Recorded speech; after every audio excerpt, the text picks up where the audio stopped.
Hey, nice to meet you as well. How's it going? It's going good. Your day just started. This is your first one, right?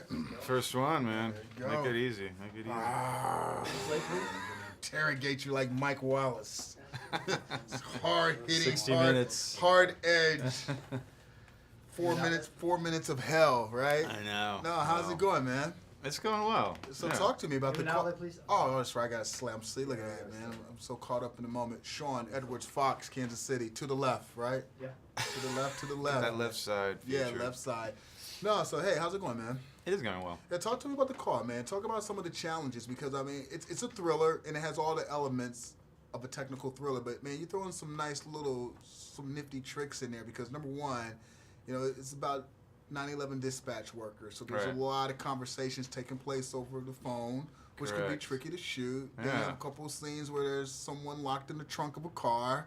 So So there had to be, so there had to be some particular challenges to that because those aren't exactly exciting elements on paper to bring to life. That's a good. I just gotta be honest with you.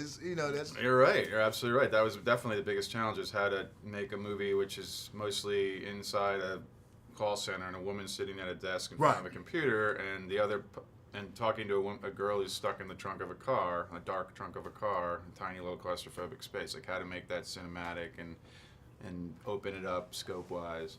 So yeah, that was much of the challenge of the movie, was just to find ways to visually convey the sense of space and, you know, also just keep the energy and the momentum going throughout, never letting the audience kind of get a breath, kind of like Hallie's character in the movie is sort of, once she gets caught onto it, it's sort of a relentless ride all the way to the end, you know. So yeah, that was tricky. Shooting scenes in a tiny little trunk set were complicated technically, and also for Abigail Breslin were difficult just emotionally because it was so hard to be in there.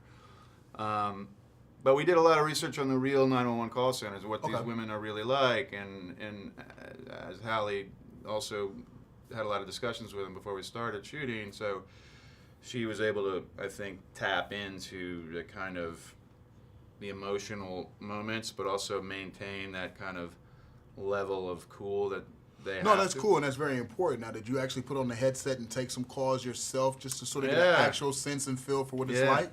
We did. Yeah, it was pretty wild. I think I was on one where there was like a breaking and entry situation, and you're hearing the caller in the background like kind of freaking out. But they get them all the time, and this is routine for them. Well, you know, yeah, they do it 8, 10, 12 hours a day sometimes. So it becomes sort of like a routine. Right. And but they, at the same time, they're human, so they get often caught up in the situation.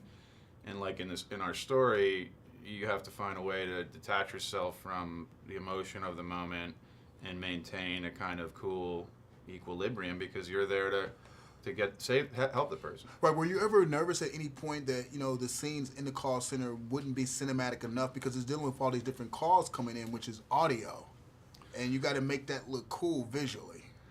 Yeah, I mean, I think it was complicated, but I think part of, again, just in terms of the visual style, like keeping the camera always on the go, and the way it's a very highly, the pacing of the movie in terms of how it's cut is very fast, so we're always sort of going back and forth to keep that rhythm. Yeah, going. and also we wanted to keep the perspective in the beginning of the movie anyhow, like very much like you're in their worlds, right? Hallie's world and Abigail, the victim's world.